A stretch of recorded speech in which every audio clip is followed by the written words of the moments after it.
travelogue after the meeting. Okay, so, good evening, everyone. I'd like to welcome everyone to the June 25th, 2019 meeting of Zoning and Land Regulation. First, I'd like to do introductions of the committee staff, the committee. First, I'd like to welcome Kristen Naugat. She's brand new tonight. She was elected when? June 4th. June 4th, and so she is going to be joining us. So we'll have a full committee now for the first time in a while. To my right is Steve Peters, Supervisor Steve Peters, and Supervisor Heidi Wegler. To my left, we have is Todd here? Not yet. Okay, we're going to have the Planning and Development Director Todd Violante, but he will be along shortly. We've got Roger Lane, the zoning administrator, and the assistant zoning administrator is Dan Everson. So next on the agenda is public comment for any matter not listed on the agenda. Would anyone like to speak on something not listed on the agenda? You'll have 5 minutes. Okay, we'll move on to the next item, and that's the public hearing portion. The committee will be conducting a public hearing on zoning petitions and conditional use permits. Any person wishing to speak in favor or in opposition will be given 5 minutes to speak. When a petition is called, the petitioner will be asked to come up to the front here. I guess we could pull more than one chair up there if we need to. And when you do get up front here, you state your name, your address, and the reason for the petition. And again, you'll have 5 minutes to address the committee. The order of registrants is as follows. First, we have the petitioner, and then anyone wishing to speak in favor of the petitioner, and then anyone wishing to speak in opposition. If there's opposition to a petition, the petitioner will be given an additional 3 minutes to address the opposition. And we've just been joined by Director Violante. So all speakers will address the committee and not individuals in the audience. There will be no running debate. This is just common courtesy. Any persons, hopefully we won't have anybody disrupted, but if they are, they'll be asked to leave. The committee will not take action on a petition until the applicable town has filed a report with the zoning division. The deadlines for the towns to submit an action report is the Thursday prior to tonight's meeting. Public testimony will be taken at this meeting, however, if town action has not been received, and a decision will be made at a later meeting. If there is public opposition on a petition, the petition will be postponed until the next meeting. This will give the petitioner, the opposition, and the staff an opportunity to work out matters between the parties. You can bring your form up here and give it to Mr. Lane. If the town's action has been submitted and there is no opposition, the committee may act on the petition and refer the petition to the county board.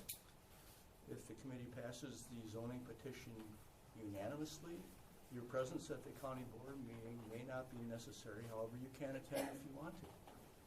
If the zoning petition is controversial, it is advised that you attend the county board meeting. If the committee takes action on a conditional use permit, that action is final. The zoning petitions which are recommended for approval tonight will be placed on the July 11th county board agenda for action. The next ZLR meeting is on Tuesday, July 9th. And with that, we'll start the public hearing. Does anyone have any questions on anything that I've just stated? Let's go. I just can't hear you very good. Okay.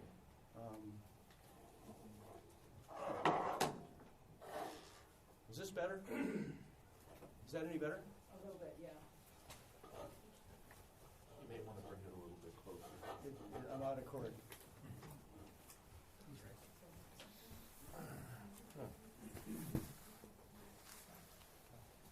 That's because it's not mine. How is this? Now, is that better? Is that better? Good. Let's go. Okay, first. Quick question. Sure. Is this for people who are scheduled to talk already, or?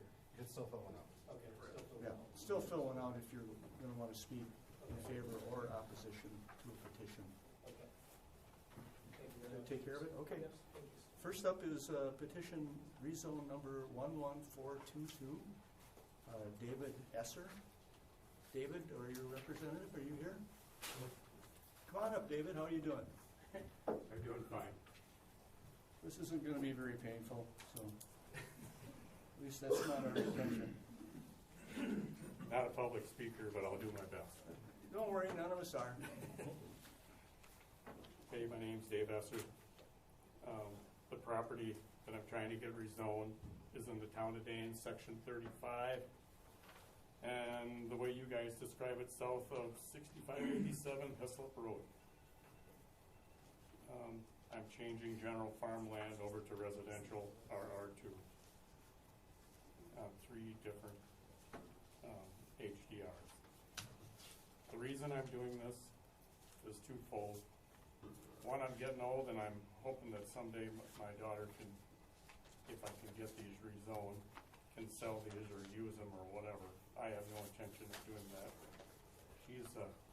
She's here and we're doing this to see if we can get it done. The 2 northernmost lots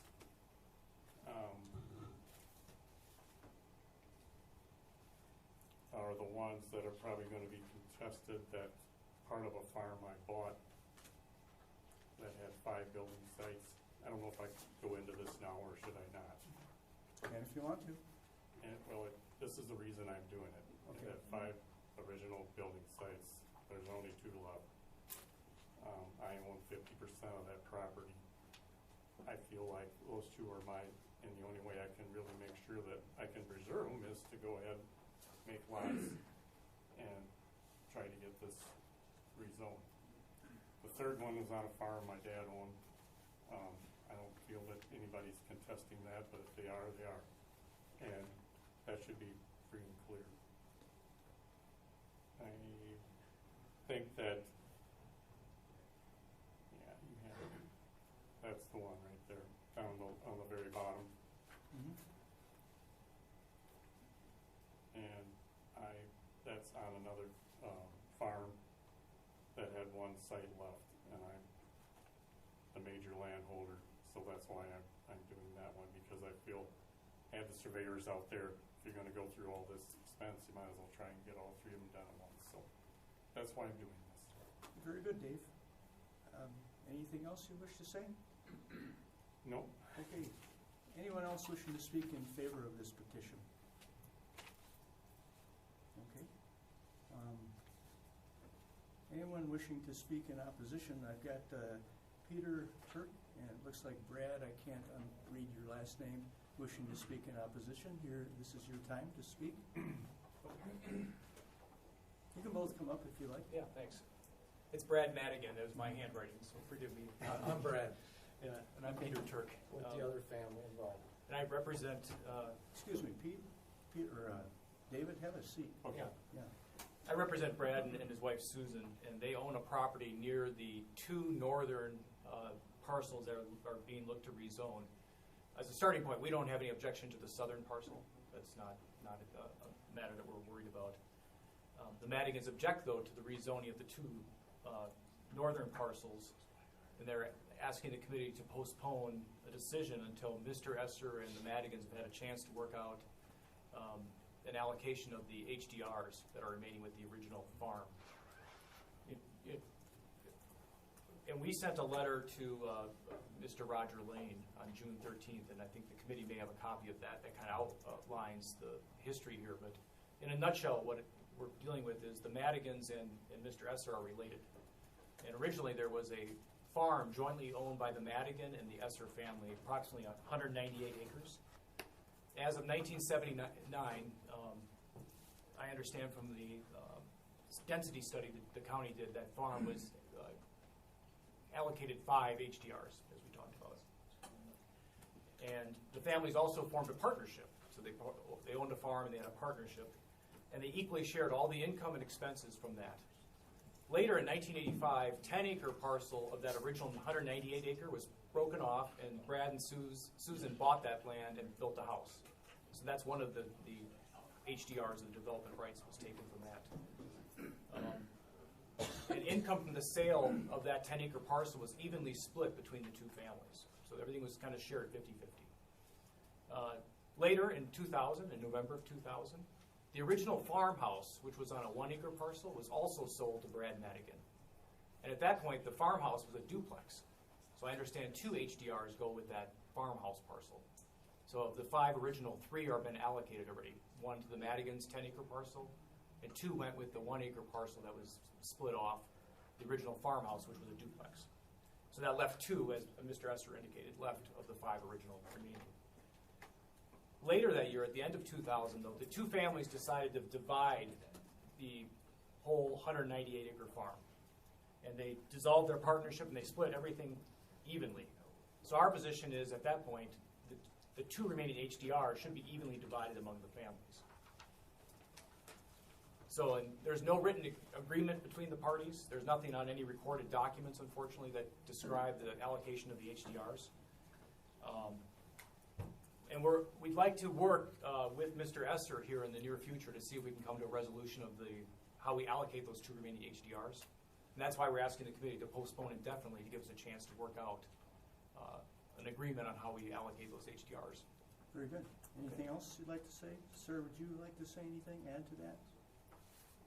Peter said it, you know, the family always worked together and divided things from work to taxes to everything was always equal. Okay. Okay, anyone else wishing to speak in favor or opposition? Roger, your report, please. Oh, yes, come on up. Did you fill out a form? No, I didn't, I just got here. Okay. I couldn't find the State your place. name, address. My name is Carol Ellickson, Okay, Carol. and Have a I seat, Carol. actually live at 6581. It's actually not correct on the paper. It's not 6587. It's 6581. And my property borders the Esser's property. And so I guess I was really shocked to see that they're going to want to build houses in the wetlands down there, because we have lived there for like 45 years. Okay. We were one of the first homes that we bought our land from Adam Carr's, a farmer to the north of us. And so the same year that we built our house in the hill in the woods there, they drained the marsh. They put in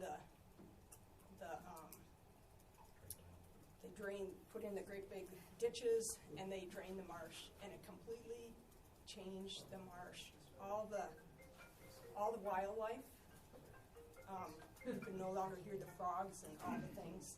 So we could really see how it changed, draining the marsh. And so, for example, this year,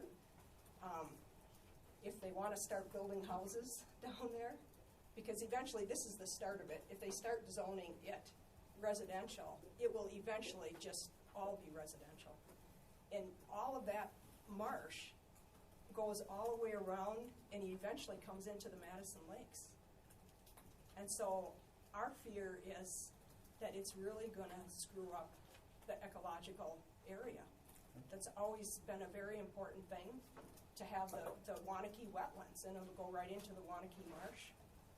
So what's going to happen with this area when they start building houses?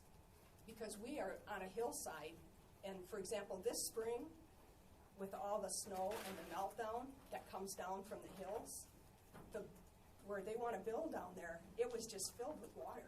The whole area below our house was filled with water, deep water.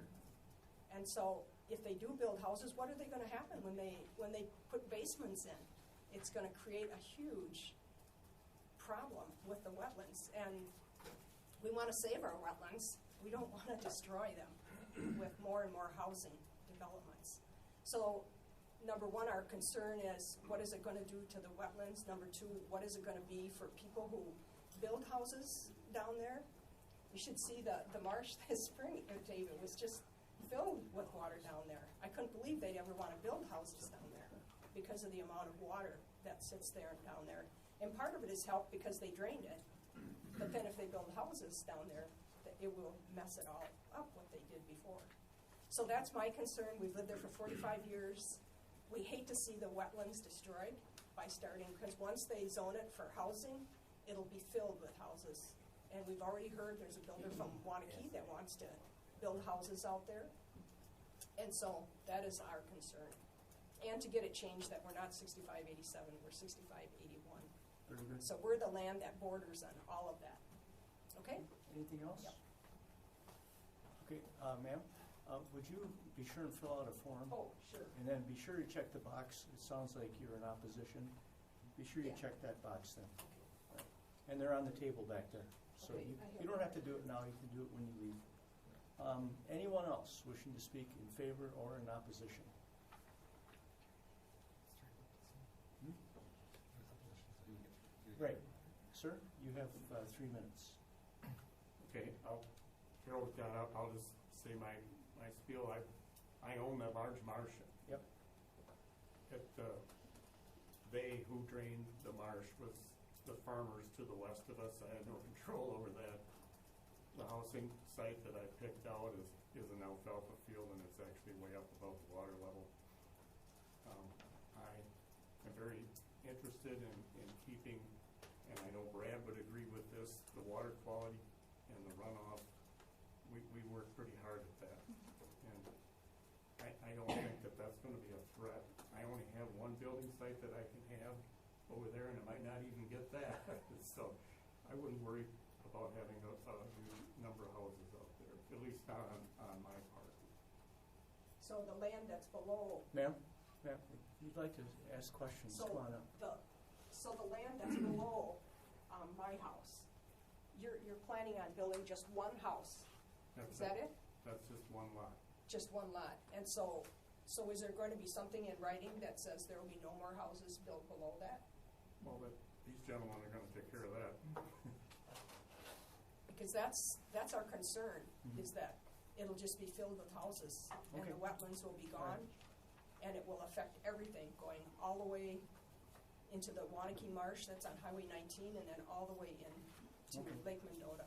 Okay, according to our rules, this will go back to the township, and staff will be working with everyone concerned to try and get this resolved. So nothing will happen real quick. Go ahead. The town of Dane participates in the farmland preservation program, so that housing density rights are limited in the entire town. It's based on one house per 35 acres. So the farm owners have the ability to get tax credits, but the other half is to limit development. On this particular farm, the southerly portion, the one that you're concerned about, that was an original farm. All the housing density rights except one have been taken. So this is the last housing density right. So the rest of the land will be deed restricted to prohibit further residential development. Okay. So basically, you take large areas, you take the housing density rights, you kind of consolidate them in an area that's not being used for agriculture or sensitive environmental features, and then the rest of the land is preserved for agricultural production. Okay, so then, really, the only house that could be built is right below in the grassy, the hayfield part, Yeah. that's below our house. And then where the little road is and down in there, that cannot be built on No, as what it will be if this is. I agree with you. It's too wet to build any houses. It is. It was just, but actually, I went down and I took a picture. We were just shocked at how much water this spring was down there. Okay. So.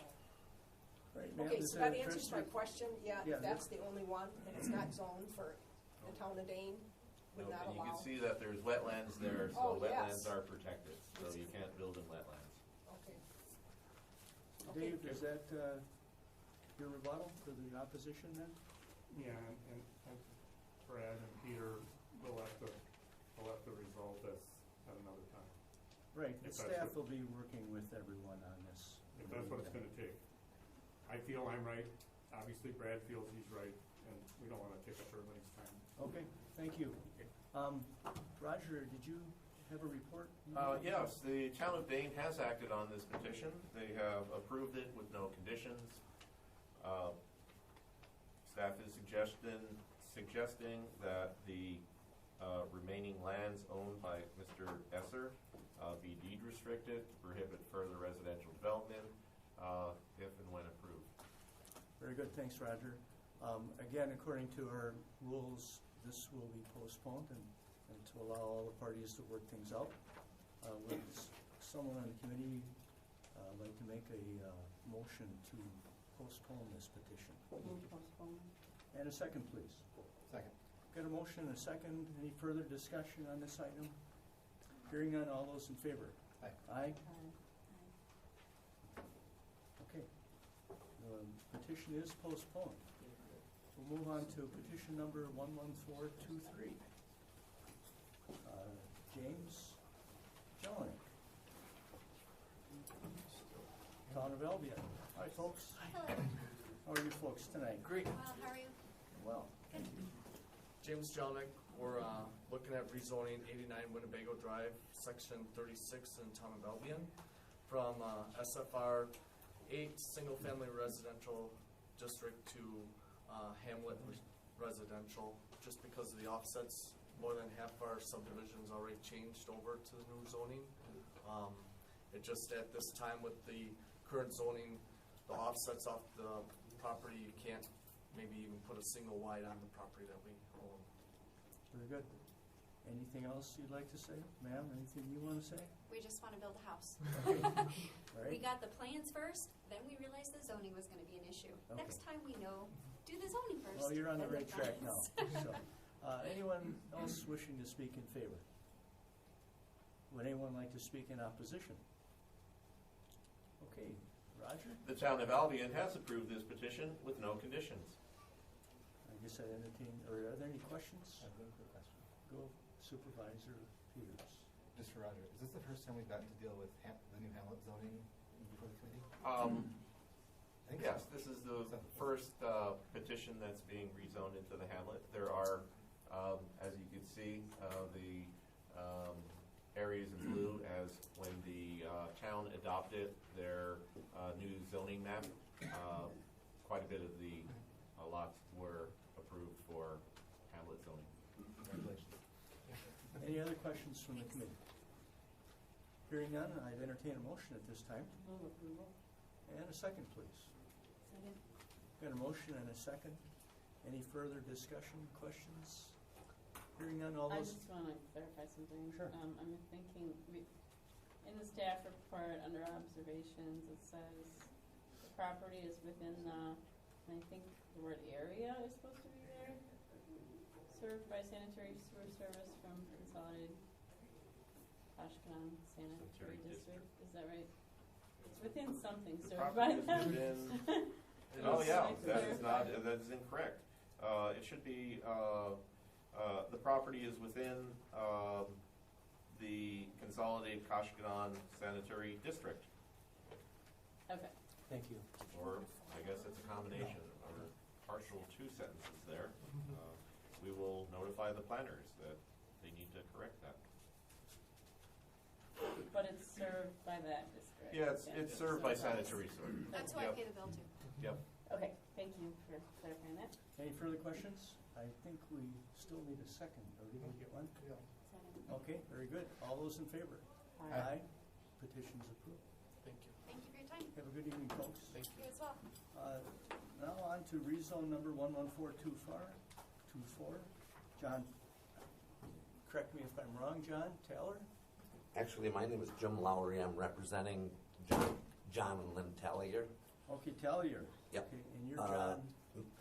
I'm representing John and Lynn.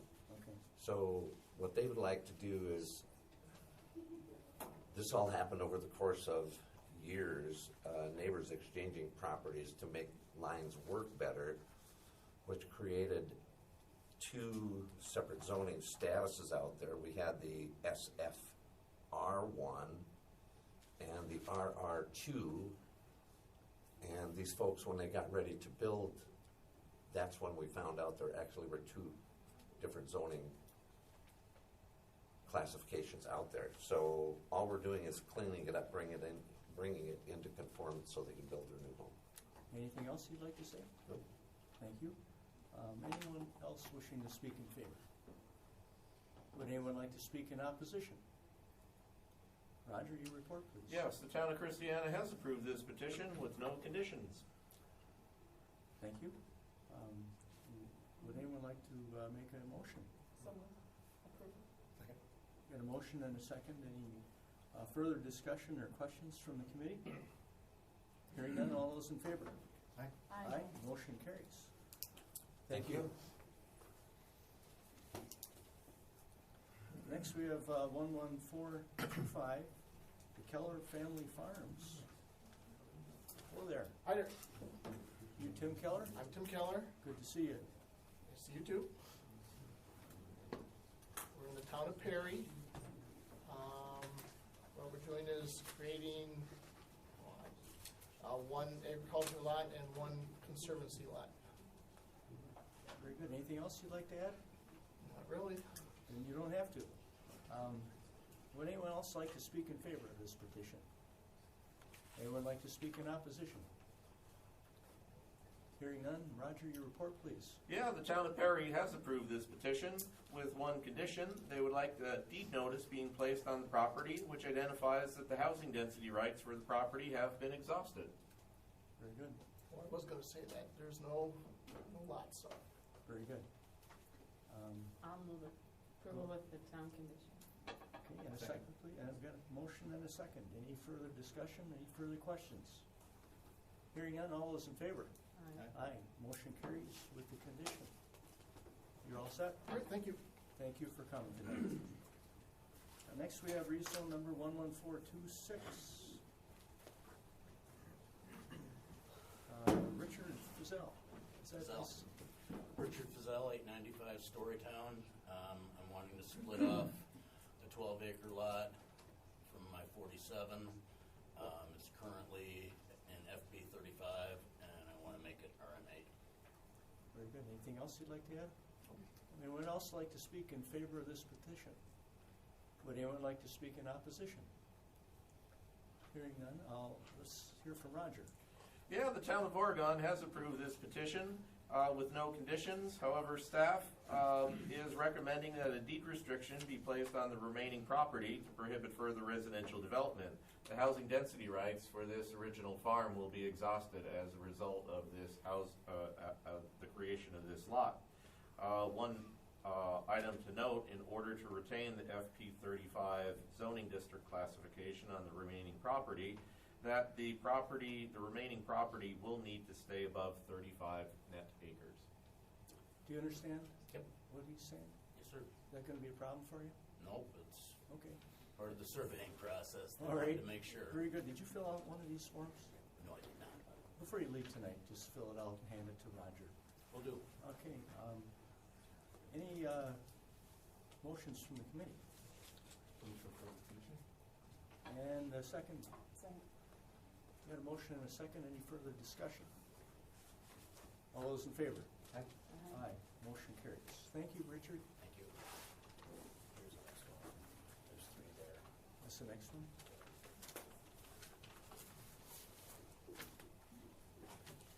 Got petition number 11427, Jeffrey Murky. Murky. Okay, thank you for helping me with that. Good evening. I am Jeff Murky. I own a farm. My wife and I own a farm in the east part of Dane County, the town of Deerfield. Approximately a year and a half or so ago, we rezoned part of the farm to establish 4 residential lots, ranging in size from 4 to 5.4 acres. All of those lots have been sold. One of them is actually technically still pending. We haven't closed on it yet. All 4 of those property owners have requested extra lands from my wife and I. So I'm here tonight to plead our case to allow transfer of property lines between adjoining property owners. And we've had several discussions. one or two with Roger. Most of my discussions have been with Majid. We took this, it's a complicated deal. Majid even pointed that out several times. But the initial plat that was drawn by Wisconsin Mapping, Dave Resop, had a 66-foot right-of-way or strip of land on the north of our property, another 66-foot strip between Lot 2 and 3, and another 66-foot strip on the far east side of Lot 4 and Lot 3 to maintain the contiguity of the property. When that was submitted, Majid emailed me that that wasn't going to fly. That just did not. It really messed the plat up. And so he said we need to work out something a little better, and I talked to the town board, the town planning commission. We came up with a new plan that is very similar to this one that's on the screen right now, without, and I don't have my glasses, but the bottom green section. Actually, can I just hand you guys all a packet to look at so I can see it too? Of course. There's only 3 pages. It's not super big and super complicated, and hopefully you can read all my scribbling. Thanks, Jeff. Back. Did you need staff on these? I sure can. You don't need one? Okay, so the plan that I guess the proposed or conceptual plan that the Deerfield Planning Commission voted on and approved was the page 1, with the exception of number 5.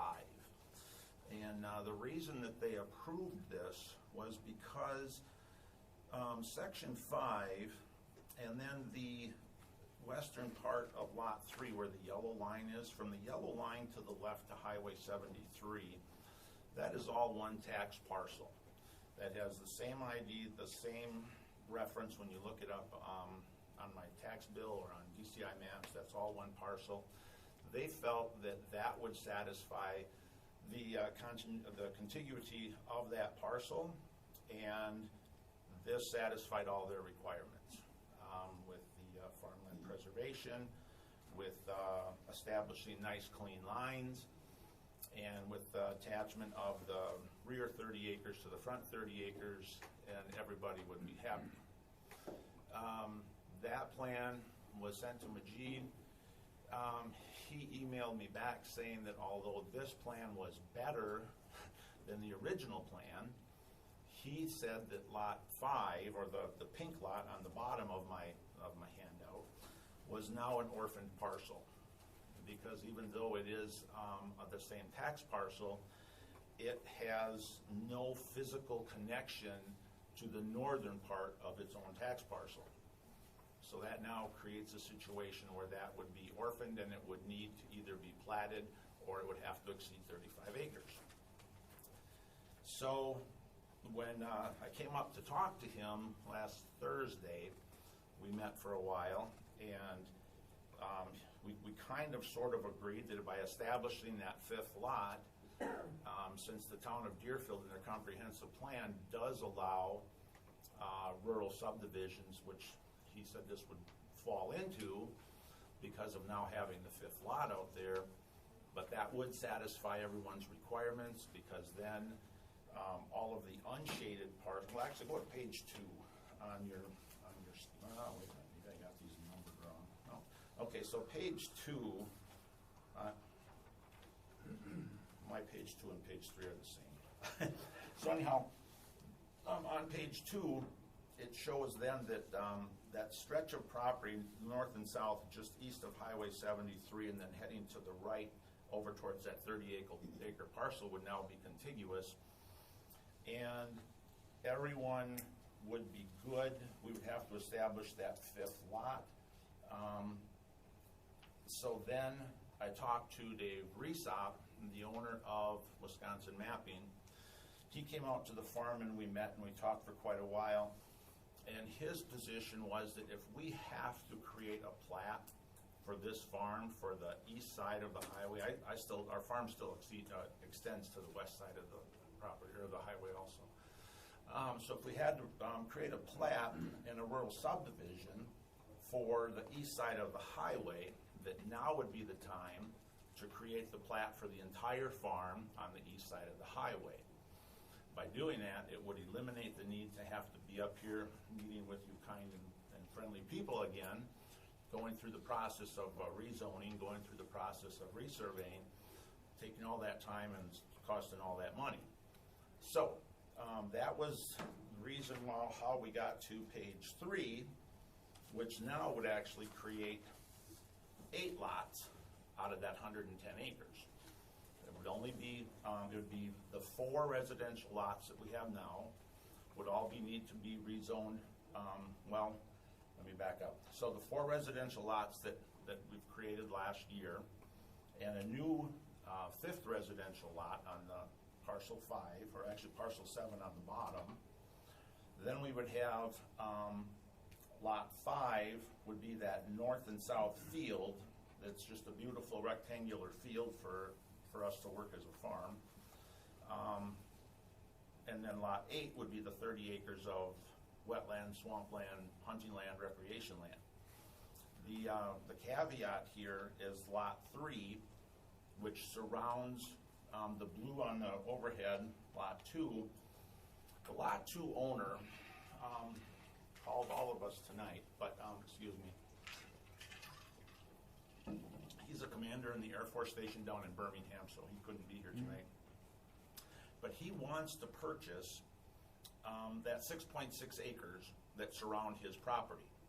But he wants to wait for another 2 to 3 years until he retires and actually moves up here. So by doing this now, we would establish that parcel for him to purchase when he gets here. And I actually have a signed offer to purchase from him with a closing out 2 years. So to make a short story really long, we would be making lot 1 would increase in size to 10.1 acres if this is approved.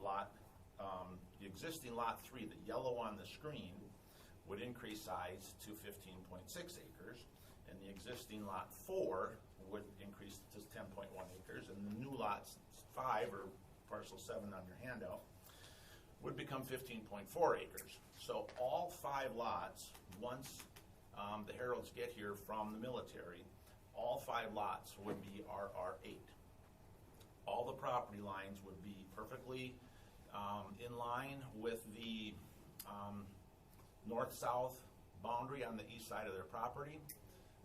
We as the farmer would end up with a nice beautiful rectangular field along the highway, and in the future when it's time to sell lot 5, we would have that already zoned and ready to go for sale at that time. Clear as mud, right? Clear, it's very clear.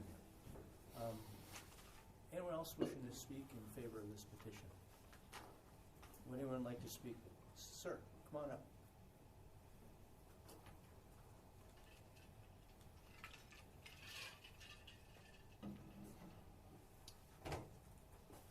Hi, I'm Kyle Nelson. I currently live on Dreamfield Drive in Watertown, but I'm also owner of 4606 Highway 73 in Deerfield, also known as Lot 1 on the map in purple there. I am in support of this petition. When my family and I first looked at that lot, one of the questions we had is what's going to happen or could potentially happen to the land surrounding us. So when the discussion or opportunity came up to purchase this, we were more than excited to be able to have that opportunity. As landowners and land enthusiasts, obviously the opportunity to have more land is going to be beneficial, but for us in particular, the ability to be able to preserve the woodlands behind us as well as the farmland in front of us and to be able to farm it as well is very exciting for us. So we're definitely excited about this opportunity. We do have an accepted offer to purchase with Jeff with the earnest money down, just waiting to execute on this if it is approved. And I guess overall, as I mentioned, currently a landowner in that area, more than excited to be able to expand that property line, preserve the woodland and the farmland, and we are in support of this petition. Thank you, Kyle. We've also got Lori Tetzloff. She's registering in support. Would you like to speak, Lori?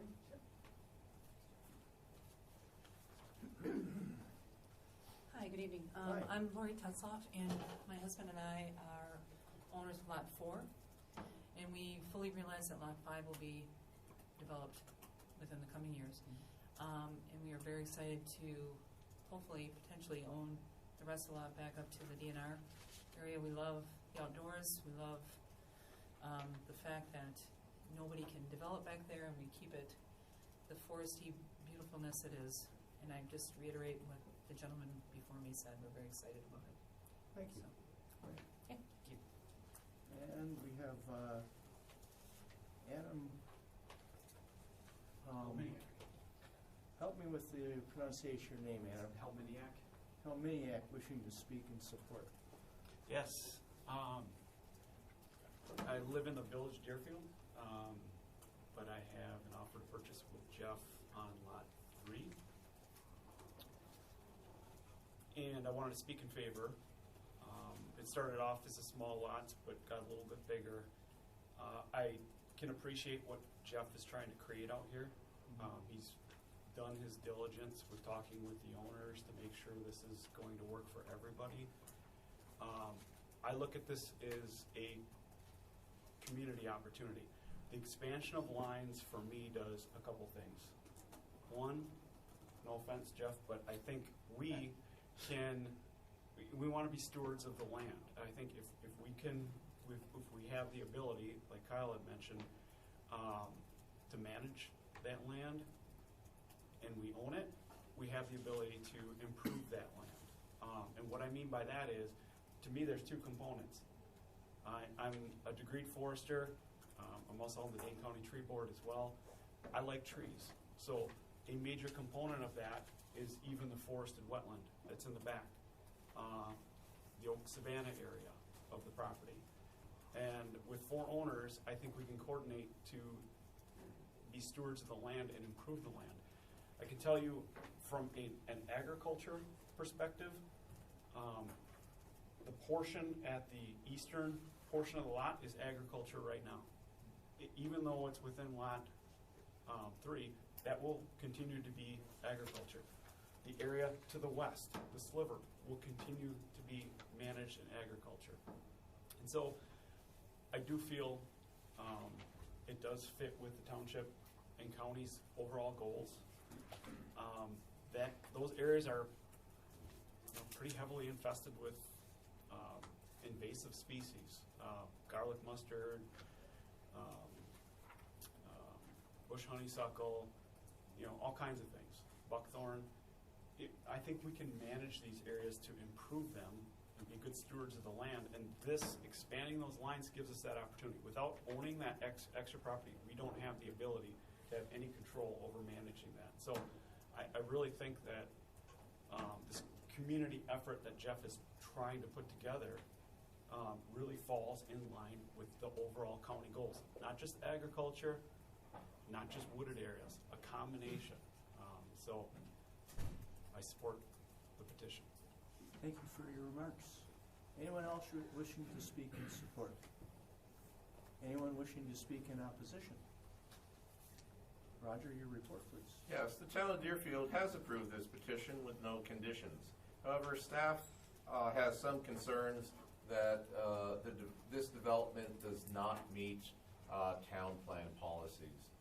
The 4 lots were created you can see that the 4 lots were created last year. They're the areas in brown. They're somewhat small, they're clustered, and they're outside the wetland area. The town comprehensive plan designates that wetland area as an open space area,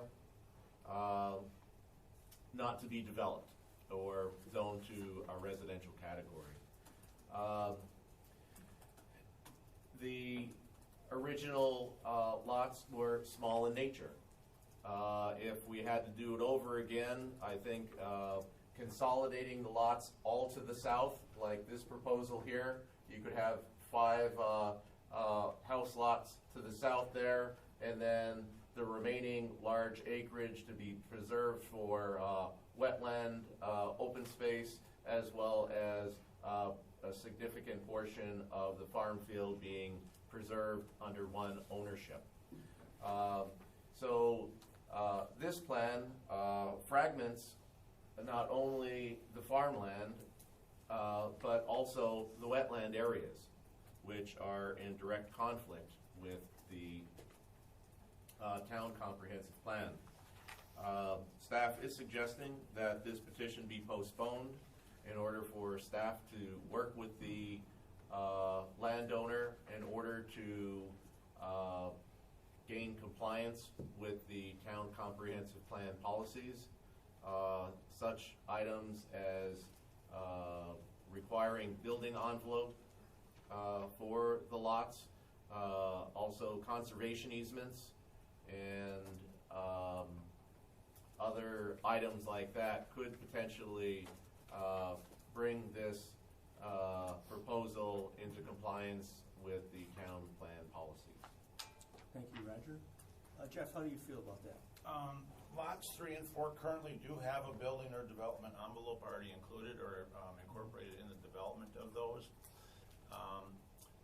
This has gone through the Deerfield Planning Commission where at the meeting they reviewed the comprehensive plan. Majid actually reviewed it also, and he found it on page 23, paragraph 16, that the township does allow what we're trying to do here. The township is in support of the beautiful property lines instead of having things all jig-jagged up and making a nice, beautiful plat here. I was in contact with the town chairman, Mike Schlobaum, today, and we had a pretty extensive discussion about this. He also serves on the planning commission. He said that at the next meeting, I too, Roger, am going to request a postponement, but just to let you know what's going on. Mike also specifically stated today that he is in full support of this proposal, that he will recommend that at the town board and at the planning commission meetings. I think they're July 8th, it's a joint meeting. He said tonight, or today when I was talking to him, that he doesn't even feel, if we go with Majid's latest proposal to me, which was page 1 of the handout that I gave you with the pink lot 5 and leaving the rest of the other lands unplatted, Mr. Schlobaum does not feel that we even need to apply for the rural subdivision plat because we have established the other lots in the past. They have been sold. The only reason we're creating this plat now is because of the county's definition of an orphan property varying or differing from the township's definition where they feel those two were contiguous. So I agree with Roger that we need to research this and work out a better plan. I don't want to say a better plan because I really do think that this is a great plan, and maybe we just need to convince Mr. Lane of that. We just need to develop a plan to comply with the town plan policies. But that's what they said we have done. So. Well, I think then, since you both agree that postponement is in order at this time, if you don't have a problem with that, I'll ask for a motion of postponement. Move to postpone. And a second, please. Second. Any further discussion? Hearing none, all those in favor? Aye. Motion carries. Jeff, thanks for coming. We'll see you again. Okay, you bet. Thanks. Next petition is CUP 2472, Madison Gas and Electric. Oh, no, 11428. Nope. Little ahead. Town Primrose. Did I get ahead of myself? 11428. Correct. Tara Rindy? You were right. I'm sorry. Just ignore me and come on up anyway. How are you folks tonight? Good, how are you? Good. Did you fill out one of these forms? Tonight? Yeah. No. Okay, before you leave, fill one out. Okay. What can you tell us about your petition? Tara, my wife, had bought the property, the house property with several acres, like 15 years ago. Now we want to buy the remaining farm buildings from her parents that's the only part that we want to rezone, is just Mhm. keep the farm buildings with the house. That's all. Very good. Okay. That's easy. Yep. Anyone else wishing to speak in support of this? Anyone wishing to speak in opposition? Roger, your report, please. Yes, the town of Primrose has approved this petition with no conditions. Move approval. And a second, please. Got a motion and a second. Any further discussion? Hearing none, all those in favor? Aye. Aye. Motion carries. All right, thank you. Have a good evening, folks. You too. Where do you get that sheet at? It's on the table back there. Okay, thank You can just hand it to Roger when All you're right, done. thank you.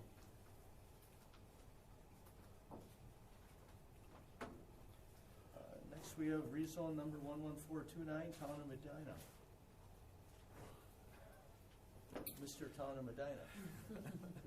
Well, Roger Lane, Dane County Zoning Administrator, here to represent the town of Medina. The town of Medina has recently adopted our new zoning ordinance just a month ago. Not only did they adopt the new zoning ordinance, but also a new zoning map. With that adoption, after looking at it for a little bit, we identified that there were some errors found in the map, and this petition cleans up some of those errors. Very good. The town has not acted on it yet, but they will be doing that this month. It just fell in the wrong days, and the town of Medina suggests that it be postponed until they take action on it. Anyone wishing to speak in favor of this or support of this petition? Anyone wishing to speak in opposition? Move to postpone. Second. Got a motion and a second to postpone. I have a question. And a question. Go ahead, Supervisor Wegleitner. Thank you. Roger, you Mhm. said that the corrections on the map will change some of the errors. Are there others lingering out there that will need to come before us at a later date, or? We're going through these. This is the fourth review of the zoning maps. I think this will probably be the last one for the town of Medina, but there, with the new zoning ordinance is a huge undertaking. Even with the new ordinance, we are identifying some issues, some words missing, some things that need to be added, some things to be removed, along with the zoning maps. And so this is just part of the process of cutting our teeth on the new zoning maps. I think this is pretty much about it, because people understand, there's some errors we looked at, and we identified quite a few here. Both are the town, the regional zoning inspectors, the planners, and most of the landowners have all looked at the maps now section by section. Okay, thank you, Roger. Motion, please. All those in favor of postponement? What is the motion? All those in favor of postponement? Aye. Motion carries. We are postponed. Next, we have petition rezone number 11430. I've got Luke Fonson. Right here. Right there, okay. Is Craig here also? I'm here on behalf of Craig. You're here on behalf of Craig. Okay, thank you, Fantastic. gentlemen. I'm Aaron. Luke. All right. And sir, would you introduce yourself?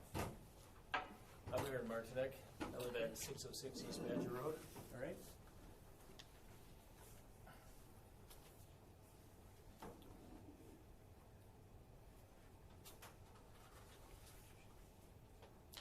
Who'd like to give their report? Who'd like to tell us? Well, so kind of what we're doing here is we met with Craig, and we're kind of in agreement with expanding the back end of our lot. So it's currently an SFR 08, single family residential district, and then changing that section to GC general commercial district. Reason for our expansion is we're currently GC, and we're just expanding it to expand our commercial site, for our construction, yard work, yard offices, so. Very good. Yep. Anything else you'd like to add? No, it's pretty straightforward. Okay. That lot there, yeah, it's just, it's completely undeveloped residentially right now, so Okay. Figured, well, Right. perfect opportunity to use that and let him expand. Right. And Thanks. as a side note, I mean, I was appearing in support of this. I am a City of Madison resident, about a block away from all this too. So, yeah, separately, I'm in favor. Thanks for your report, gentlemen. Anyone else wishing to speak in support of this petition? Anyone wishing to speak in opposition? Hearing none, Roger, your report. The town of Madison has approved this petition with no conditions. Staff is suggesting that one condition be placed on this property, given the fact that it abuts residential development. Screening is required. So staff is suggesting that a condition be placed on this, that the development shall comply with zoning ordinance 10.102, parent 12, which requires visual screening between commercial and residential property. You gentlemen aware of? Which is the fence, yeah. Yeah, that's what I thought was. Yep. So you're okay with it? So yeah, we're planning to put some silver maples there, you see on the side facing residential lots, and then we have a plan to put a fence around the whole yard, Very good. so. Very good. Any questions from the committee? I have a question. Supervisor Redlander. Thanks. Question. Can you explain your relationship to the applicant, or your, like? So Well, Craig Fonzen, who's the owner of this currently zoned residential property, is my father, and I'm just appearing on his behalf. I Yep. see. Yeah. But you live nearby? I actually do. So I figured I live on 2502 Badger Lane, which is just on the corner of Badger Road, just below, yeah, exactly, right there. So, in close proximity to all this, and I'm also in favor as a City of Madison resident. Thank you. Any other questions or concerns from the committee? A motion, please. I do have another question. Okay, right ahead. Can you explain, are there any other concerns that we're aware of in terms of the adjacent homeowners, and have they been notified, are they aware of this? Yes, as part of the application, you'll see at the end part of the application that all the list of landowners that we notified. So we notified everybody within 350 feet. It's kind of quite a bit of people that we send out. Yeah, I mean, I've spoken to one of those people that lives on the corner, and they were also in favor of it. I mean, I received a letter in the mail just because of my proximity there, Yep. and which obviously I'm in favor of as well. And then on 2410 Badger Lane, it's actually also owned by my dad. So, yeah, that pretty much is everyone. And as far as opposition, I haven't heard anyone. We had to do this. We had to do this once before when we rezoned into commercial Right. from residential originally, and then I know I spoke Craig yesterday, and the lady next to him, which would be the second lot from the end from Rubens. What if you look to Rubens? Yeah. She's all for it. Yeah, she's come up to me a couple times when she's seen me outside. She's like, I don't even know why they have to have a meeting. And we've improved It's that just area procedural. quite a bit, just to throw that out there too. When we first moved in, it was a rundown farmhouse, outhouse in the back. It had 2 homes on the property, which is why we needed to rezone it commercial. And, in 8-9 years here, we've really, flipped it around. And so, we're gonna certainly do a good job in the back there. And, if you wanted to talk about water issues, there's lots of water issues down there. Everything seems to drain down into the back, and it's just been the lack of maintenance. So we have, there is a trench for like a city runoff, but it just needs to be maintained. So by us acquiring the land, we can fix all of that kind of as we work our way through. So, which is probably I think a big reason why most of that land was never developed, because it is very low lying Right. in comparison to the street. So yeah, it's essentially just been sitting there for decades. So something to be done with it would be nice. Further questions? Supervisor Peters. So I'm looking for Roger. city annexed?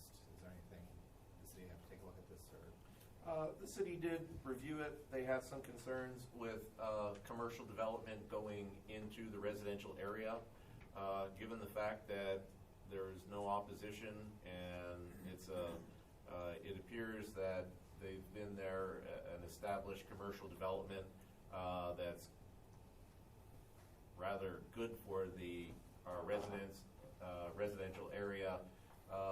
It establishes more of a buffer between the city of Madison's heavy commercial development and the residential neighborhood. So we see this in tune with the area. It's not that the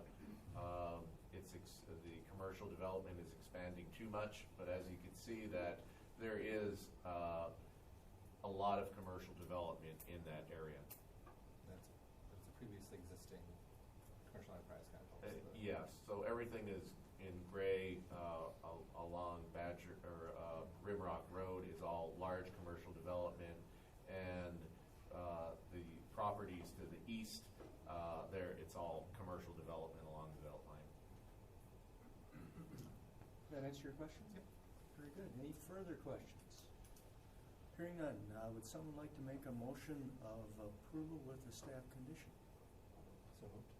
And a second, please. Got a motion and a second. Further discussion or questions? Hearing none, all those in favor? Aye. Aye. Motion carries. All right. Gentlemen, thank you for being Is here. that condition just the screening then? Yep. So Yep. can you tell me now that does the fencing, will that be in compliance with that screening then? Correct. Okay. The trees and the fencing. Excellent. Yep. So any questions, you can contact Roger anytime. Perfect. I think that answers it all. Thanks. Thanks. Thank you, everybody. You bet. Next, you have rezone number 11431, Madison Gas and Electric.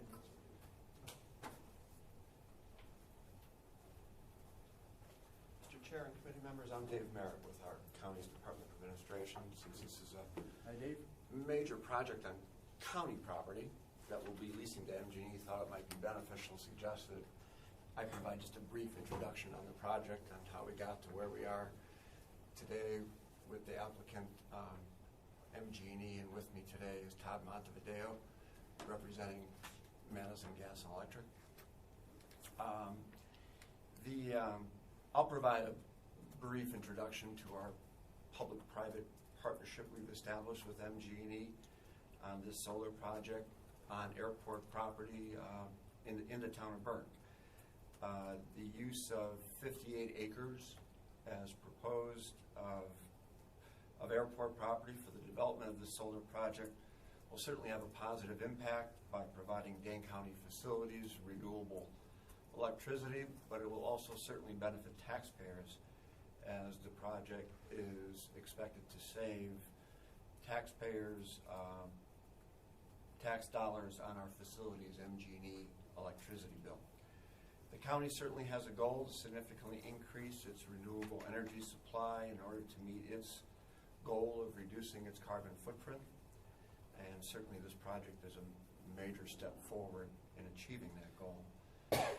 The county currently, for example, has approximately 600 kilowatts of solar generating capacity on a variety of county building rooftops that you're well aware of, on about a dozen sites, but this projected project up to 9 megawatts would provide almost 15 times the increase in solar generating capacity. Would provide approximately 14 million kilowatt hours of annual renewable electricity generated. Currently, Dane County facilities and government consumes about 35 million kilowatt hours per year. So 14 out of $35 million generated by this project is certainly a major step forward as we all try to pursue our goal of limiting our county's climate impact. Over a dozen airports in the U.S. Currently have similar ground-based solar systems operating. In fact, the city of Middleton and MG&E are currently pursuing a somewhat similar, slightly smaller project on city of Middleton airport property at Morey Field. In addition to the energy bill savings that will be achieved through the building and operation of this project, the project will certainly also generate a shared revenue payment for both the county and the town that Todd can further describe. The county and MG&E last October, it was, at budget time, signed a memorandum of understanding describing the intent of MG&E to lease the property, but for MG&E then to own, build, and operate the facility. The county will purchase MG&E generated electricity from the project for approximately 30 years. Dane County buildings under renewable energy tariff approved by the PSC back in 2000, Wisconsin Public Service Commission back in 2017 will receive that electricity. I mean, I can tell you that the county initially did put out its own RFP to own, build and operate this particular facility. Upon further examination, we entered into this MOU with MG&E for MG&E instead to own and operate. Given that MG&E is a private utility, they're able to take advantage. The county is not. The federal investment tax credits that are available for the building of this project. And so the reason for the change from the county RFP to an RFP project that MG&E has most recently put out for bid. I'll turn it over to Todd for any further thoughts on the project. Madison Gas and Electric is excited to work with the county on this project. It's going to be our largest solar project to date, and we think it's a good project going forward.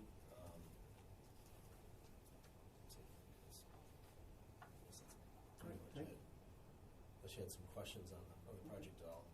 Staff's done a great job, I think, outlining all the major issues as part of the report, and we'd be happy to answer any other questions that you have. We met with the town of Burke. We had a public meeting there as well, and we're just waiting for that actions from that meeting. Very good, gentlemen. Anyone else wishing to speak in support of this petition? Anyone wishing to speak in opposition?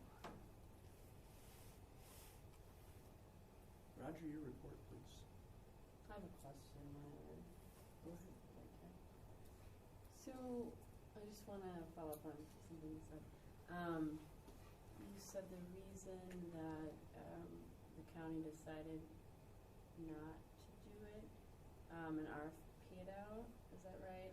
We did RFP it originally and received tremendous response from a number of contractors certainly wanting to build this facility, but on certainly for a number of reasons, the biggest one being really the federal investment tax credit availability to MG&E. They are able, as a county, we're not able to take advantage under federal law of federal investment tax credits it's currently at 30%. But MG&E as a private entity, as a private company, can certainly access those investment tax credits, which obviously reduces the overall cost of the project, and the company is able to provide us then as a consumer that electricity lower kilowatt hour rates. So that's the link I was looking for. How does that help us? Yeah. Any further questions? Anyone else in the committee have a question? All right. I think I already asked for folks in support. Anyone wishing to speak in opposition? I'll turn it over to Roger for his report. Yes, this proposal involves both a rezoning petition as well as a conditional use permit. Unfortunately, the town of Burke is still looking at this and reviewing it and has not taken action on it. Okay. According to our rules, I'll be calling for a motion of postponement. I'm going to postpone. And a second. Got a motion and a second. Any further questions? Did folks understand what we're doing here? I do have a question. Will that be both for the rezoning and the conditional use permit? Yes. Okay. Are they going going to be scheduling it soon? So I believe we're scheduled to go, the Planning Commission is meeting for a decision on July 10th with a recommendation to the board, positive recommendation, we presume, for the board then to proceed on the 17th of July. Supervisor Peters. As a follow-up to that, that keeps you on schedule for the most part, right, as far as the project? Yes. It does. Remind me, Todd, I mean, just on the timetable, in order to secure those federal investment tax credits, it's, I believe, MG&E's intent to safe harbor sufficient funds in order to access expiring federal investment tax credits by the end of the year on December 31st, with anticipated construction beginning the early part of next year and operation later in 2020. Fall, early fall. Yeah. Does that answer your question? Any further questions? Okay, again, I'd ask for a motion of postponement. Pardon? We're already there. We're already there. All those in favor of postponement? Aye. Aye. Motion carries. Thank you for your report, John. Thank you. Thank you. Next, we have CUP number 2472, Rachel Halverson. Is Rachel here? I didn't see her. And nothing was submitted as far as a form, so. Nick with Trewiler. Oh, okay. How you guys doing? Nick, are you representing Rachel today? I am. Okay. Did you fill out one of these forms? I did, right here. Oh, okay. Could I just hand it to me, please? Thanks for your help. So tell us about your project. So, I work for Trewiler Construction. We're based out of Marshfield. We're a concrete company. We're looking to put up a temporary batch plant on the Halverson site, which is on the corner of W and East Church Road.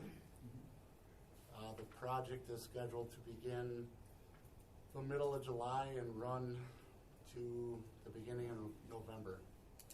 It's a one-year project.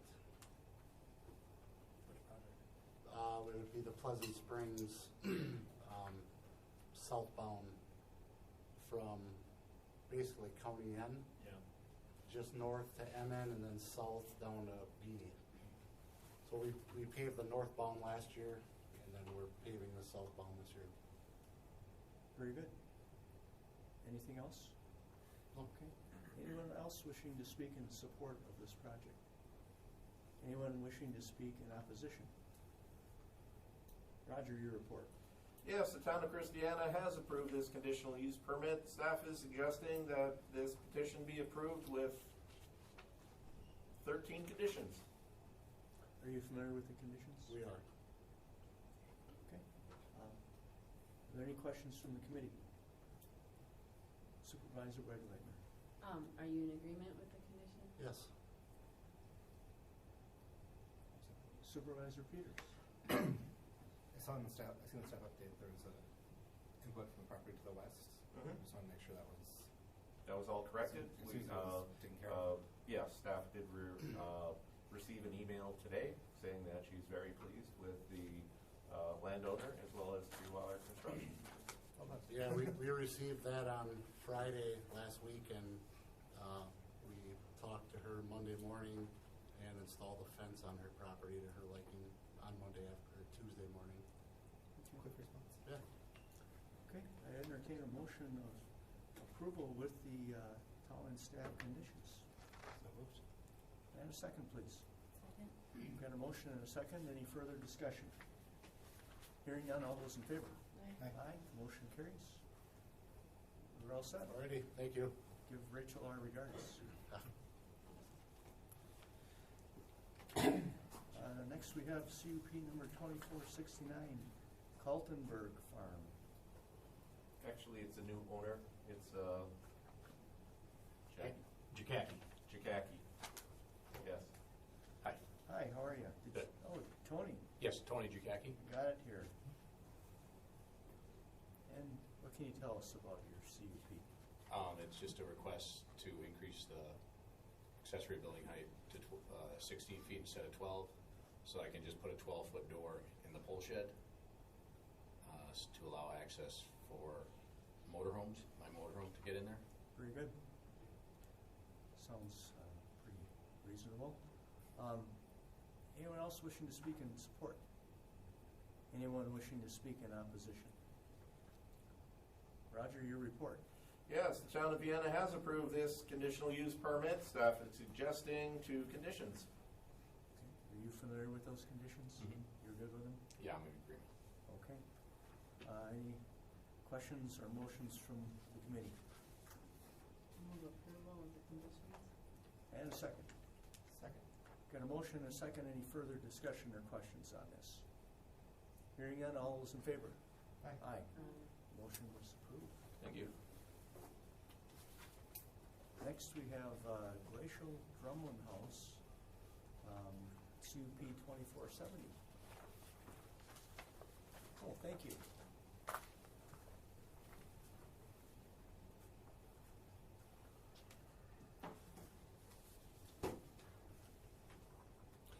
My name is Richard King, and I'm with Glacial Drumlin House LLC, and I'm just here to, in support of a conditional use permit to use the house as a vacation rental. Okay. Anyone else wishing to speak in support? Anyone wishing to speak in opposition? Roger, your report. Yes. Dane County Zoning Division has received several letters of concern. They're at your desk today. They're letters from Carol Funmacher, Kathy Blomker, Dick Blomker, Maya Sitt, and Jim Sitt. They all are letters of opposition. They explain what's currently happening in their neighborhood, that that Mr. King has started to use this house as an Airbnb to rent it out to 16 to 20 people. There have been some major neighborhood complaints and complaints lodged by the zoning division. The zoning division has found this to be a land use that is in violation currently.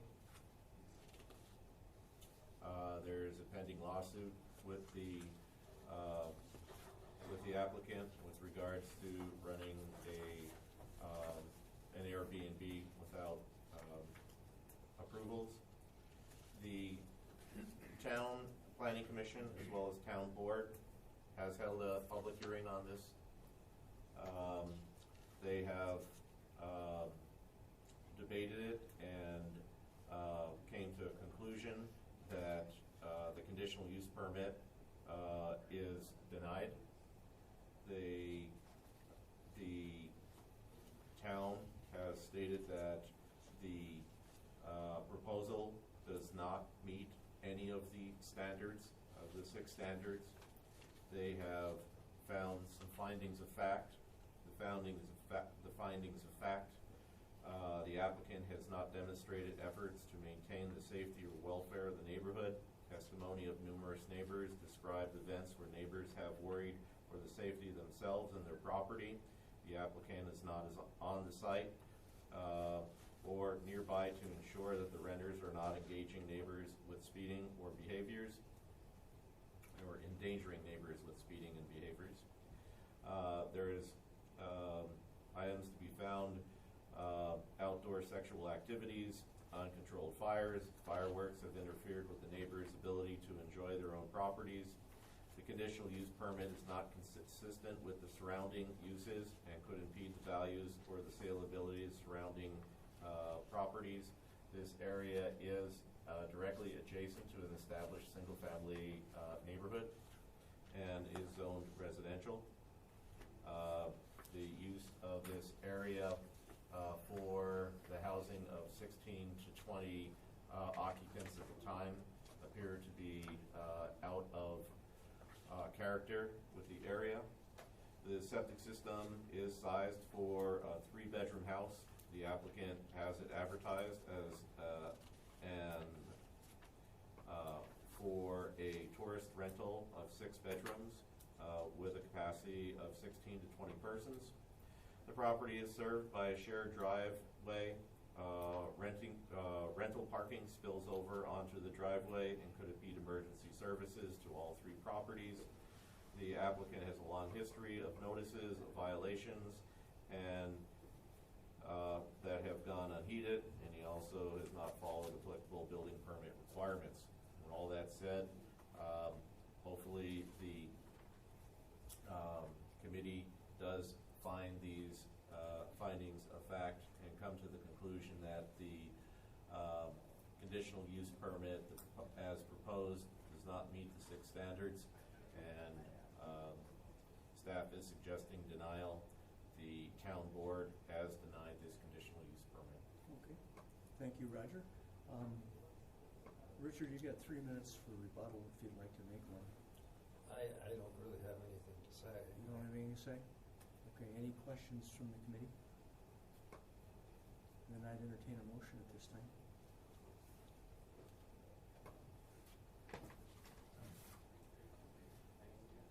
Move denial. Second, second, please.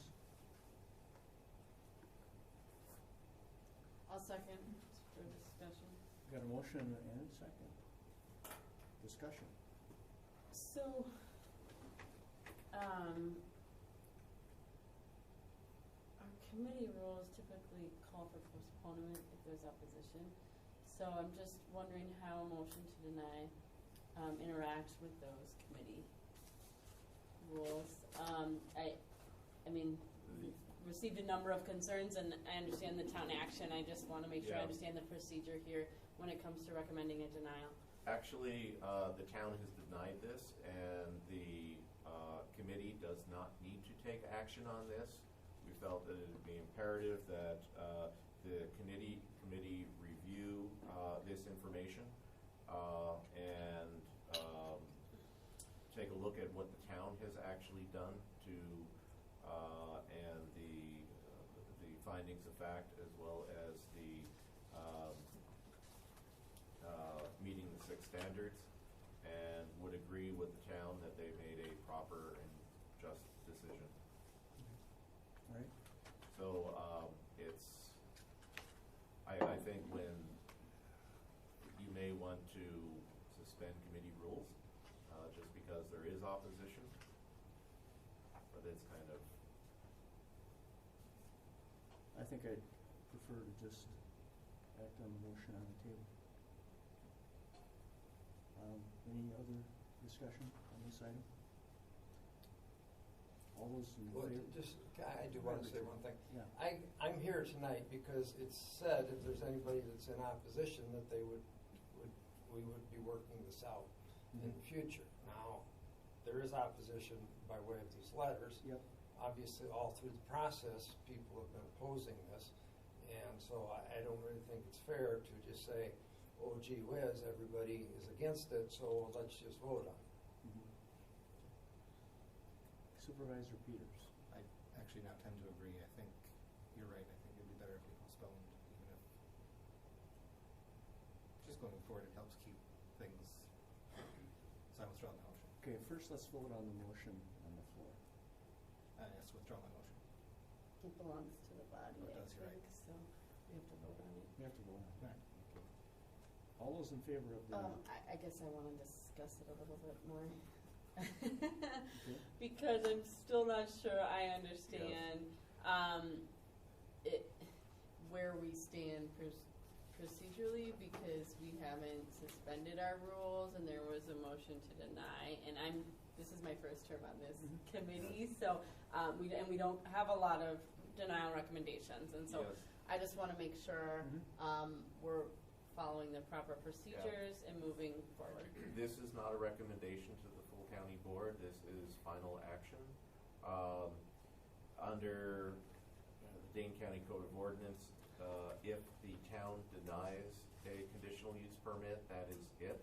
The committee does not need to take any further action. this conditional use permit application is pretty much null and void. It's denied because of the town. There is no changing. So we could vote down the denial and not have any action and nothing, I mean, it's still not going anywhere, right? That's correct. Does there need to be a motion from this committee if it's already?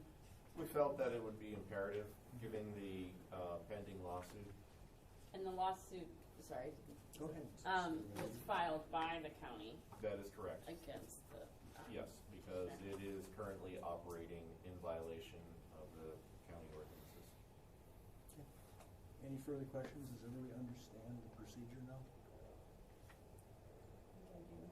Okay. And I guess I support the motion in that case, because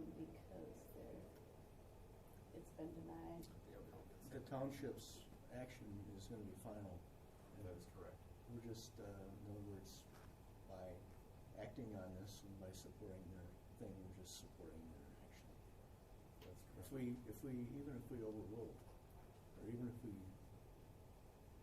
did a motion in favor, it still wouldn't change the town action. That's So, all right? Everybody understand? Okay, all those in favor of denial signify by saying aye. Aye. Aye. Denial carries. Thank you for your thanks consideration. coming Appreciate it. in.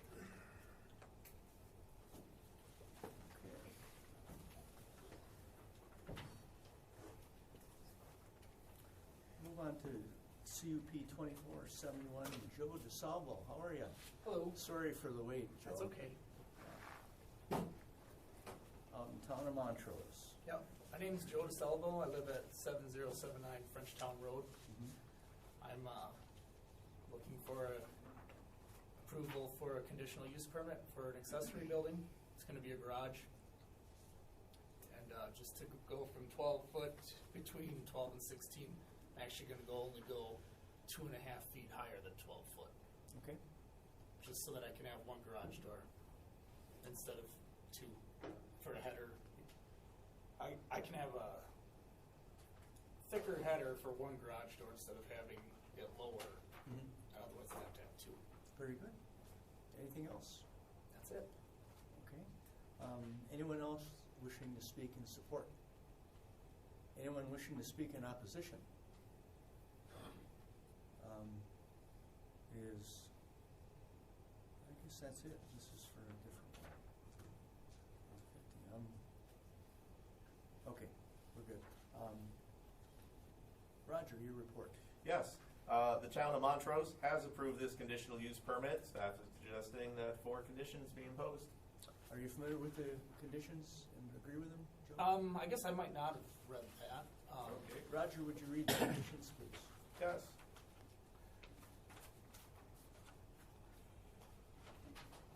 That the physical development and operation of the conditional use permit must conform in all respects to the approved site plan, operational plan, and phasing plan, which is the plan you're going to do.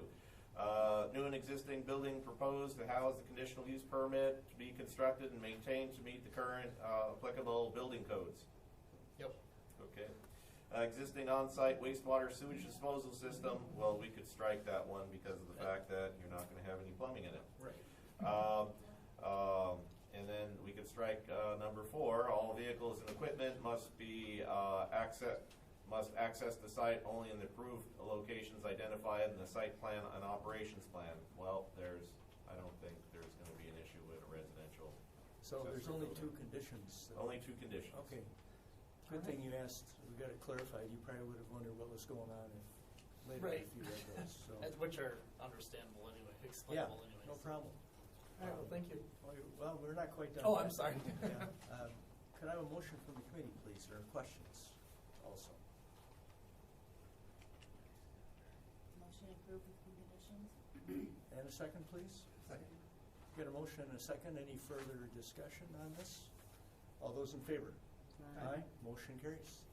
Thank you, Joe. Thank you.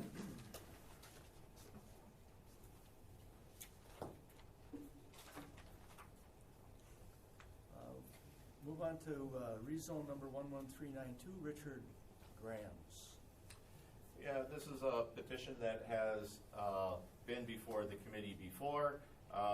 It was postponed at the March 26th Zoning and Land Regulation Committee due to no town action. Plus, there were concerns regarding the configuration of the lot. Since that time, the staff has worked with the landowner to come up with a new design. Before you tonight, it's on the screen there. Instead of a whole bunch of lines going all over the place, we have consolidated the existing houses into 4 lots, which I believe all the landowners have agreed to. Oh, wait. So the town has reviewed this and has approved it. The petition does need to be amended, basically to create Lot 1 of 16.1 acres going to rural mixed use of 16 acres. Lot 2 of 1.5 acres going to rural residential 1. Lot 3 being 2.1 acres going to rural residential 2. And Lot 4 going to 27.5 acres RM16. Very good. Anyone wishing, no, we're not taking any input, are we, on this? No.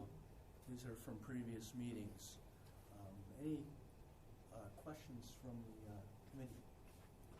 And how many conditions are there? Just the CSM? No, just amending the petition to allow 4 lots with the zoning districts as I stated. Okay. I'd entertain a motion from the committee. Move approval with the lots as And the amended districts. Second, please. Second. Thank you, Kristen. All those in favor? Aye. Aye. Motion carries. Thank you.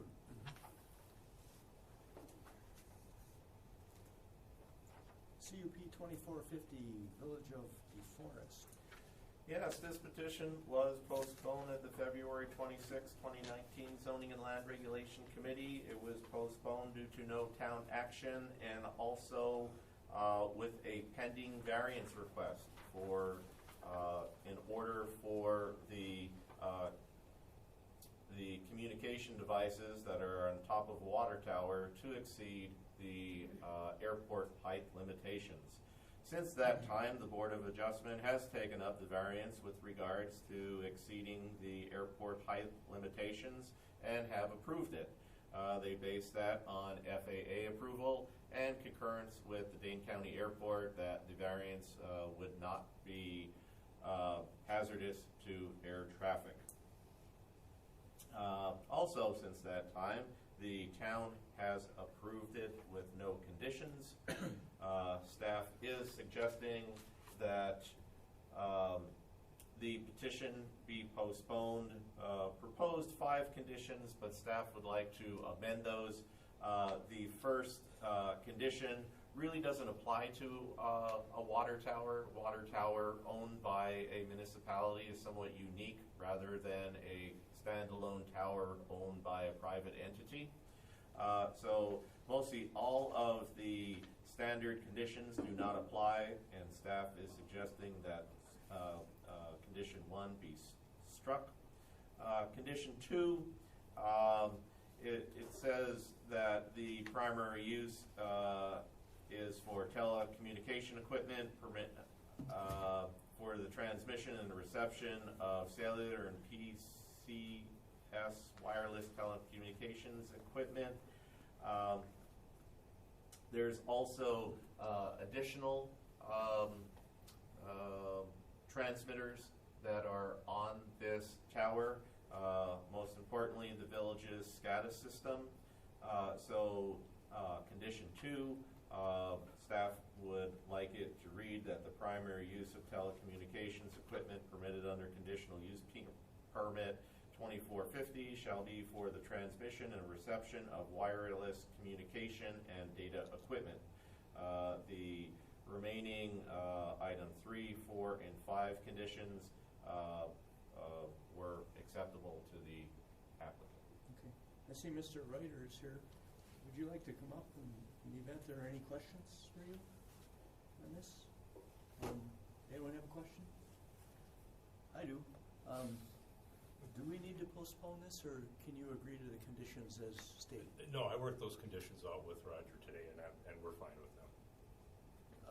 We don't need to do. That would be 4 conditions, and yeah, we worked them all out. We just made some minor tweaks here. So we don't really need to postpone. We can just approve with the conditions if we desire, right? Nope, it's been a long process. I'd entertain a motion at this time to approve with the 4 conditions. Move approval with the 4 conditions. And a second, please. Second. Got a motion and a second. Any further discussion? Hearing none, all those in favor? Aye. Motion carries. Thank you, folks. Thanks, Sam.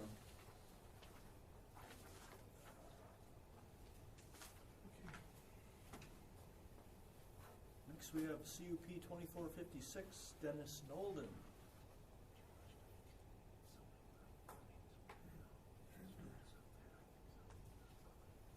Roger, your report? Yes.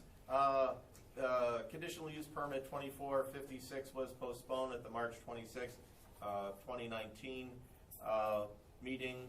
The petition was postponed due to no town action as well as public opposition. The town of Montrose has taken up this conditional use permit and has denied it. Staff is looking that the Zoning and Land Regulation Committee agree with the town. The basis of denial that there is a tower that is located approximately a mile and a half from the proposed site that, as you may recall, at the public hearing, that is owned by SBA. SBA stated that co-location, their existing communication tower has availability for co-location, so other towers in the area are not needed.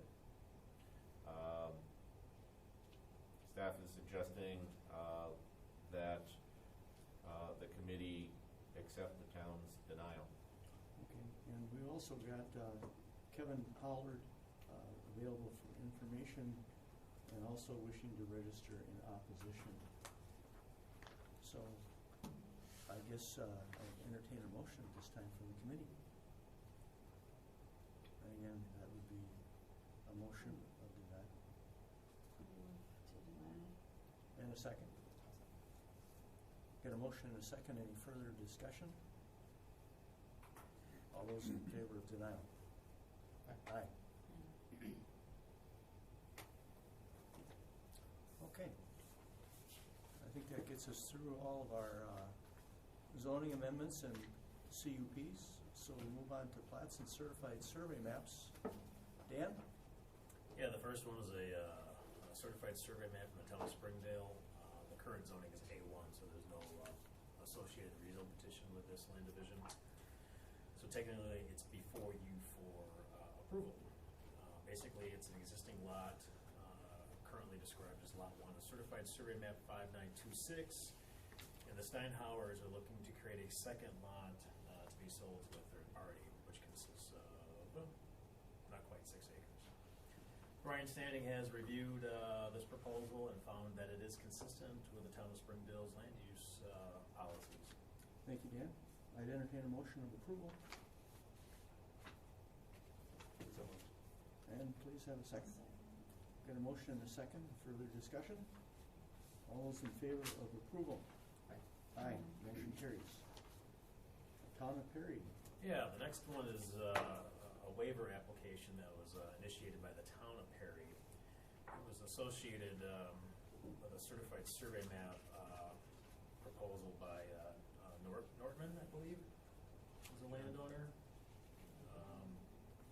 But anyway, they are dedicating a portion of the town road, which serves lots 1, 2, and 3 of this certified survey map. But there's a couple of areas that don't quite meet the 66 foot of road width. So, for example, where the public road, which is being dedicated, is intersects County Highway A. There's a 53.79 feet and 54.4 feet as per the surveyor. The town does not own any additional lands, and this also, the parcels are not part of the rezone petition of the certified survey map. So. Okay. Any questions for Dan on this one? I'll entertain a motion of approval on the waiver. Motion approved. Second, please. Second. We've got a motion and a second. Further discussion? Hearing none, all those in favor? Aye. Motion carries. And 008, Kennedy Hills. Yeah, this is a preliminary plat located in the town of Cottage Grove.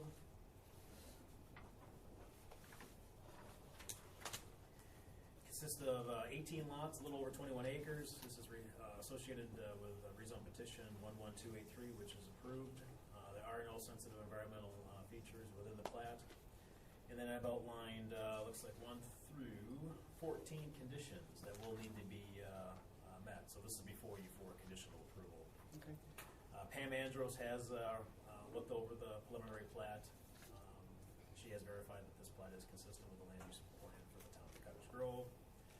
Public park land appropriation requirements to be satisfied. All public land dedications are to be clearly designated, dedicated to the public. The landowner, the surveyor, which is the same here, Dave Resop on your left, shows Outlot 1 is being shown for stormwater pond and management. Outlot 2 is being shown as a park. Comments from the Dane County Highway Department are to be satisfied. Currently, the right-of-way is acceptable as shown. A type B2 intersection with passing lane will be needed in phase 1. And provide detail of pond outlet with respect to impact on the county road right-of-way. Due to past water issues at this location, a drop inlet with a discharge at grade may be required. Utility easements are to be provided. All streets should be graded and surfaced in accordance with plans, specifications, and requirements of the Dane County Highway Commission and the town of Cottage Grove. Dead-end streets shall not be permitted without suitable turnaround. Appropriate arrangements shall be made for those parts of temporary turnarounds outside of street right-of-way to revert to the abutting property owners at such time as the streets shall be extended. Comments from Dan Frick, our county surveyor. Conestoga Trail is planned to continue south through the adjoining lands to the north and terminate at the intersection with Scenic Oak Drive. This is acceptable. However, Scenic Oak Drive may not continue to the north beyond that intersection. For Chapter 76 of the Dane County ordinances, an additional road name will be required for one of those segments. Where a street maintains the same general direction except for curvilinear changes for short distances, the same name shall continue for the entire length of the street. All street names shall be consistent with Chapter 76 of the Dane County ordinances. Compliance with erosion control and stormwater, that will be through the Land and Water Resource Office.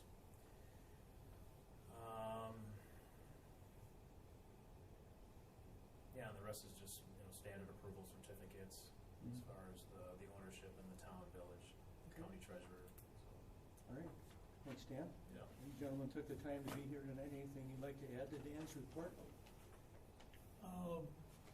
There's a question of the street name, and so the idea is that if you, where Conestoga is now, and the little stub of Scenic Oak Drive, what's a good solution for this? Call Dan Frick. So just whatever he comes up with. Call Dan Frick, yep. He's the one that's reviewed it. He may have some additional thoughts, so he can help you out there. And the problem is temporary once it's all done. Then it goes away problem-wise. Well, the EMS had a question too about there's quite a bit of Conestoga Trail on the subdivision to the north, and for some reason they thought there'd be some confusion. How do we determine who has to say there? Dan Frick. It's his condition. It's his comment. Okay. So give him a call. So how and any road name, any new road name, obviously is reviewed by Dan as well.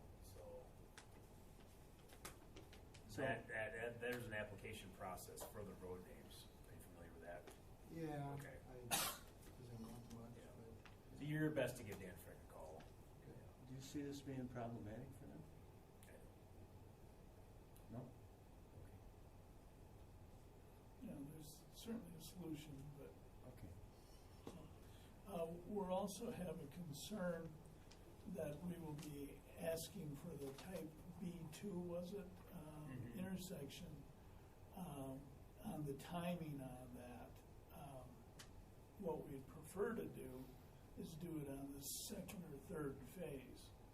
And so we will be asking for that, but if that is not allowed and that they want it as part of this phase, we just don't want to hold up the ability to get the lots on the market and people building. And so there's a question of timing on that. I believe the highway department grants up to 5 years to install the necessary equipment. Yeah, check with Christine Walker is who sent me the comments from the highway department. So check with her on that. Yes. That'd be more than enough time. So, If that changes, is that can be reflected as a change on this condition then? As long as we get something in writing from county highway? Absolutely, yep. Okay. To take care of your concerns, gentlemen? Yes, that and one more, and again with timing. The process, of course, is there's a whole lot of erosion control studies. The engineer does what they do, and you want to get your erosion control in terms of the weeps, the black fencing, all those kinds of things. What we'd like to be able to do, because you have no idea what this year is going to bring water-wise, once we get that in place, we'd like to start moving some dirt. And we understand that there's some time delays in the final portions of the plat. And if it's dry in August, we'd like to be moving some dirt as opposed to thinking about a wet fall. And so if we can get that permission by asking everybody that can we start early, knowing that the risk would be ours, that it would be bonded, that we'd have the Well, then it'd erosion. be, obviously, it'd be of the utmost importance to submit the final plat sooner than later, and then get your approvals through the Land and Water Resource Office. But while we're waiting, we're wondering if it's okay with you folks that we get an early start on dirt moving once the erosion control. We don't have anything as far as early start. The land disturbing activities is under the purview of Land and Water Resources. So you're going to need to check with them to see when you can or cannot do land disturbing activities. That is their full responsibility. Yeah, they would have to approve the erosion control plan. I guess what he was referring to, if the plat isn't quite recorded yet, if it's a problem moving dirt. I don't think there is. You just need your erosion control plan. You can move dirt all you want. You can make a big pile if you want. You just need an erosion control permit. In my opinion, but we thought we better ask. Yep, and also your developer's agreement with the town of Cottage Grove. I think that would be Yeah, the we'll most be important part. we're asking for that to be in there, just get a jump on the weather. So we'll assume that it's good with you guys then, since it's really not in your ballpark. Yeah, just, That's when correct. that, It's not under the authority of the Zoning and Land Regulation Committee. They have Zoning and Land Division authority. Land disturbing activities is the Land and Water Resource, and also installation of the technical requirements for the installation of the road should be with the developer's agreement of the town of Cottage Grove. Yep. Gentlemen? Thank you. You're all set? You understand the conditions so far? Very good. I entertain a motion of approval with the conditions. Move to approve these conditions. A second, please. Second. Got a motion and a second. All those in favor of approval with the conditions? Aye. Aye. Motion carries. that's all I have. Thank you, Dan. Thank you. Gentlemen, thank you for being here tonight. I don't see any further, we don't have any resolutions, amendments, action items, no reports to committee. Any other business allowed in law? Motion for adjournment, please. Move to adjourn. And a second, all those in favor? Aye. Motion carries, we're adjourned. That You have was- a regular schedule in July?